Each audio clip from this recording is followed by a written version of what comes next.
Friends, as I have mentioned already, today we are celebrating Common Grace's birthday, and I am very excited about it. Now, maybe this is a new adventure for you. The idea of a church celebrating a birthday like we do, we celebrate all of them. I mean, we've only had 4, but I want to make a big deal out of them, and I want to say a little bit about why we do that, what it is that we're invited to do in the midst of that. So we're in this year of the story, and you may remember that I said a couple months back that one of the things that we try to do in order to live our life like a story is to celebrate big moments and to create memorable scenes. I got to do that this last week with a small group, actually the Storyline small group that we were doing. As we wrapped up our time, I tried to do something, and it wasn't like we didn't have a fireworks show or anything like that, but just do something a little bit out of the norm to celebrate the journey that we had taken together to help cement the experience that we've shared with one another into our lives, so that it gives us something to latch on to remember back.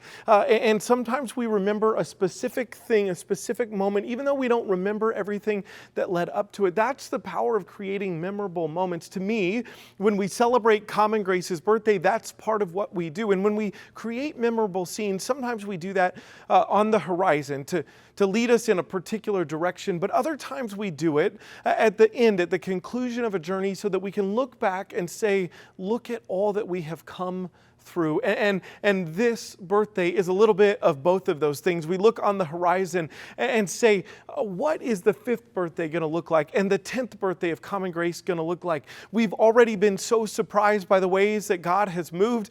This community doesn't look like what I had imagined, and that's not a bad thing at all. It's a good and a beautiful thing. And I believe that God gives us the vision that we need to get to the place where we're going. And perhaps God knew exactly where we were going to be, but I didn't. But I love this community and what we get to share with one another and the ways that God is moving in it. And I love imagining what year 5, what year 10 will look like on the horizon, and allowing that to motivate us and direct us as we make decisions about what it means to be a faithful community in this time. And I like to look back. And looking back for me is not a move of vanity. Instead, when we come to this birthday, when we come to this second or third weekend of November every year, what I want to look back on and celebrate is the ways that God has been faithful and the ways that God has moved. I believe that it was God who gave a vision, who created a way, who planted the seeds, not only in my heart and mind, but in many people's hearts and minds, in order to imagine what would eventually become known as Common Grace. I believe it was God who sustained us through some incredibly challenging times in which it felt like there was a lot just working against us, and rugs being pulled out from under us, and uncertainty as we moved towards launch. And we announced the launch date before we had a worship leader, and I was terrified until the right person came along, and Jordan saw us through that opening season. God has been faithful throughout this process, just in the work of worship leaders. I think I might have talked about this last week, how different people have come, how we've been led by Chad and Eric over these last couple of years, and what an incredible blessing that has been. But God has been faithful throughout this whole process. So when we come on this 4th birthday to celebrate, we celebrate God's faithfulness. We also celebrate the investment and the energy and the time and the heart and the soul and the ideas and the willingness that people have had to be pushed out of their comfort zone. All of that has been offered to allow us to do our ministry together. We celebrate the work that you've done. And we encourage one another for the work that we will do in the future, for what it is that we're moving towards. That's what we get to celebrate on this 4th birthday. I love the ways that this community is working and moving together and continuing to grow in our understanding of who we are. This is a challenging, difficult time to be a church, any church. It's a challenging time to be a part of the Grace United Methodist community, as we talk about Pastor Nanette leaving and a 20-year leader rolling out, and what the future might hold. It's a challenging time to understand what it means to connect with the community as people seek to connect with churches, if they seek it all in very different ways. It's amazing to think about how God has been faithful and to wonder at what the future will bring. But I trust that because this community has always been nimble and willing to respond to the needs around us, that we will do that. I believe strongly that there are good and beautiful things for us ahead. I love how this community has taken in new people and taken on new projects and partnerships and been committed to looking outside of our walls to connect with the area around us. And I love that how in all of that process, we've allowed it to impact who we are. We haven't said like begrudgingly, we'll host an event that's community facing. We'll invite people who don't look and think like we do into this place. No, we've said let's do all of that and let's let it shape our life of worship and community together. Let's let it shape all of who we are. We've been flexible and we've been impacted by all of that. And friends, that's the heart of what this Voices series is all about, to say that we've allowed all of these voices, the voices of the city around us, the voices of the people who walk through the doors, who join us and who don't, we've allowed all of that to shape who we would become. And then we've tried to use our voice, our platform, our resources, our energy in order to meet the needs of the world around us, that others might experience the kingdom and the mercy of God. That's what this community has been about. And all of that on this 4th birthday has had me thinking a lot about what community means and what it looks like and how we live into it and how we're shaped by it, how it is that we shape community and invite others to be a part of it. So I want to invite you to think for just a moment about what communities you're a part of now. I hope that Common Grace, you would consider one of your communities, and maybe a very important community for you and your family and your station in life. What other communities are there? Do you build community at work? Is there community in your neighborhood? Do you consider your family like community? You invest in one another on purpose? What's that look like? Do you have a hobby group that you participate in? Maybe looking back in your life, what have been strongest communities that you've experienced? Where have you had a bond with other people? Where have you been supported through challenging times? Where have you been received when you weren't at your best? Where have you worked together for a common cause? Where have you felt the Spirit of God moving? Where have you experienced strong community in the past? What are the communities you're a part of right now? And what might you be building, or what might be being built in the future, a community that you might be a part of? So we're in this Voices series, as I said, and I've asked you to think about the voices that have spoken into your life. Last week we talked about the voices of the saints and how it is that we use our voice to be a blessing to others. This week, I want you to think about a community group that has spoken into your life, that collectively has shaped who you would become. It could be all the way back when you were growing up. It could be an orchestra or a band that you were a part of. It could be the Boy Scouts or the Girl Scouts. It could be a sports team. But what community did you have that surrounded you when you were younger that helped shape who you would become? What special community did you have as a young adult, as a teenager, as somebody early in your career? Maybe it had a name, but maybe it was a group of people that you just got together in a coffee shop with every Sunday evening, and that was a blessing. What is the community that has most impacted you? I'm going to ask you to do it every week. Now let's drill in. I want you to think of one specific scene with that community. One particular moment. I want you to think of a moment where you realized all of a sudden that you were onto something special and amazing and unique.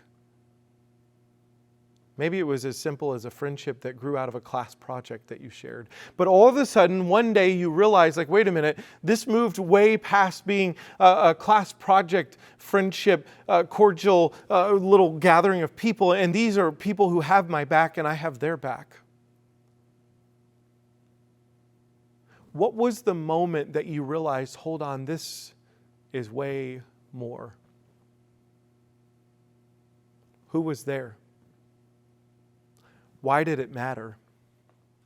What was the gap that they were filling or speaking into? Did others realize it at that same time? I have so many examples of this, but I was I was thinking about, I spent one semester, instead of being in Chicago during grad school, I went to Washington, D.C., and I was living there. And my 3 friends from back in school had talked all about how they were going to come see me. Now, we were all grad students, and none of us were exactly strapped with cash. And I remember thinking to myself, I was thinking about it as I was driving out there. It was the dead of winter. I was spending the second semester in D.C., and I remember thinking, number one, how lonely I was feeling already, and number two, thinking how much I was looking forward to when they would come. I didn't know when it was going to be. And then saying to myself, like, they're not going to come visit. I mean, they're good friends, but you can go back to Chicago and see them. They can't all come out and see you. And they're busy, and they have jobs in the Chicago area. And I just remember thinking, like, just be realistic. That's not going to happen. But they did.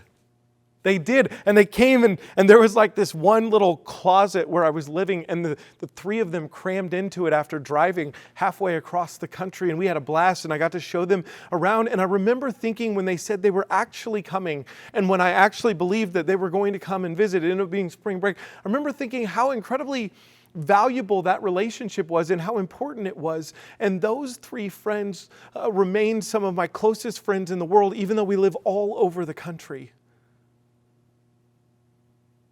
It was that moment that I realized that community was very, very important. And I realized that a separation of distance and time wasn't going to tear that community apart. When was it for you? What was the specific scene? What was the specific story?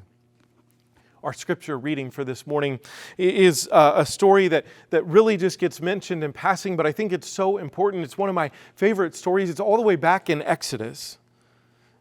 It comes from Exodus 17, and you may remember that we recently spoke about water coming from the rock and this living water, and how sometimes God's blessings come in ways that we didn't expect, and they come from people that we didn't expect them to, or sources. And we find that even in the midst of challenge, or those who push back against us, or those that we declare to be adversaries, sometimes even our blessing is there. That's the beginning of Exodus 17. And then we come into this story, and I want you to hear it, and maybe it's familiar to you, but I want you to close your eyes, and I want you to imagine the picture of Moses on the top of a hill looking down over the scene that's happening. Here's beginning in verse 8. Then Amalek came and fought with Israel at Rephidim.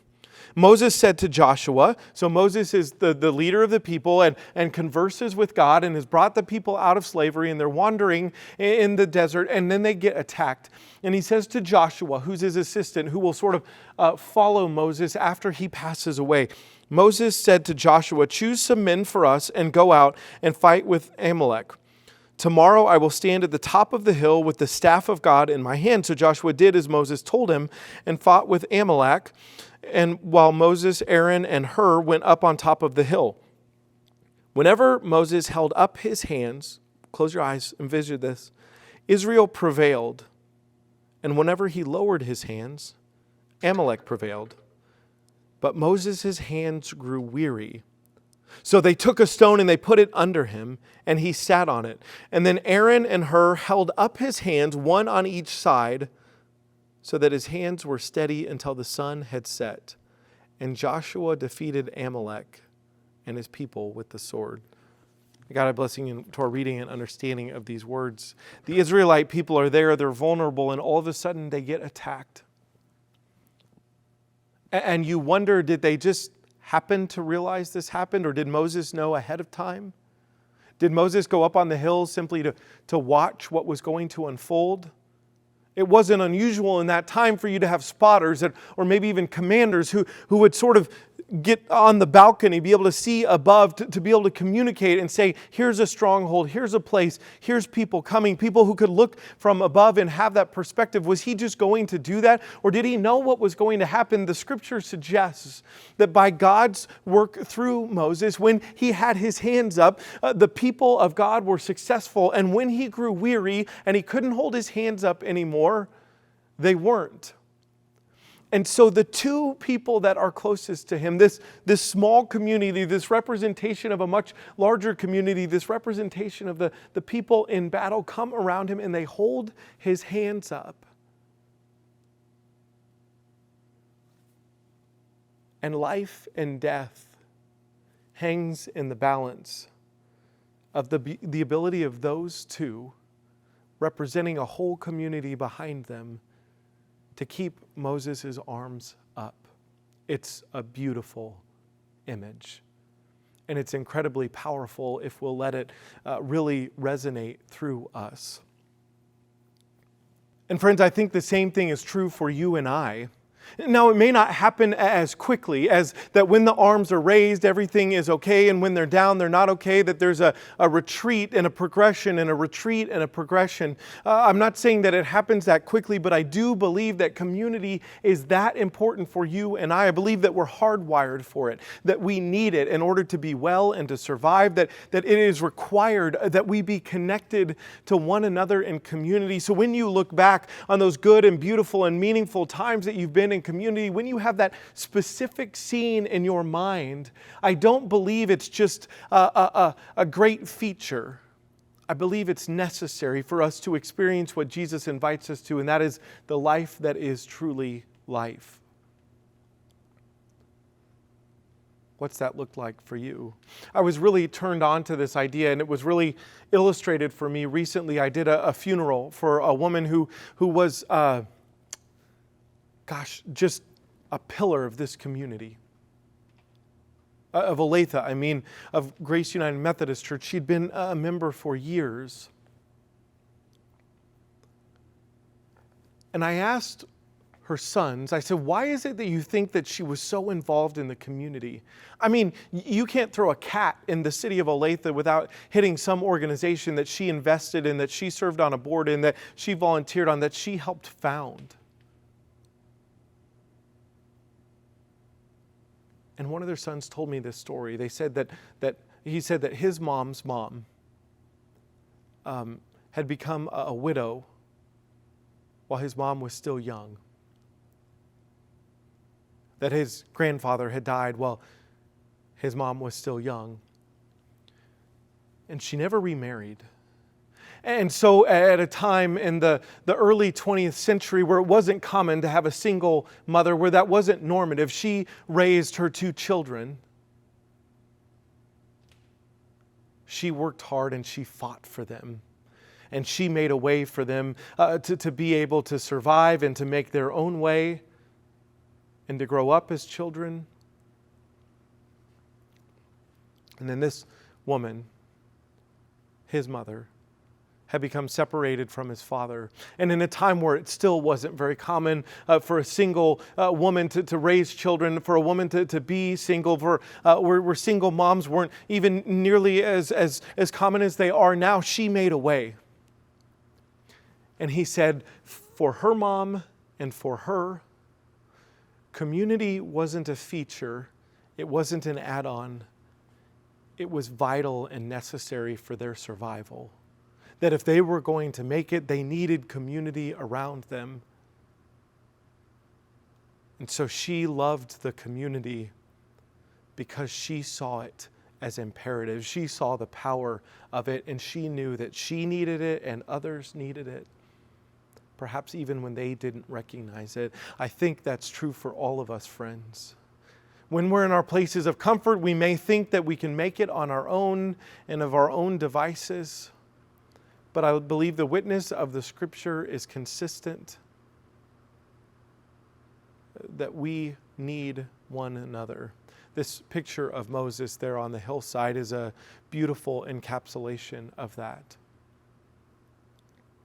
And let me remind you, these people of God were going where God had called them to. They were doing what they were supposed to do. And as the Scripture would say, Amalek came and attacked them. They didn't provoke it. They didn't do anything. They didn't do anything wrong. Challenging realities in life came to their step even as they were being faithful. And the same thing will be true for you and I, that as we're seeking to be faithful followers of God, as we're seeking to do that together in community, we will be faced by challenges from the outside. And we need community in order to survive.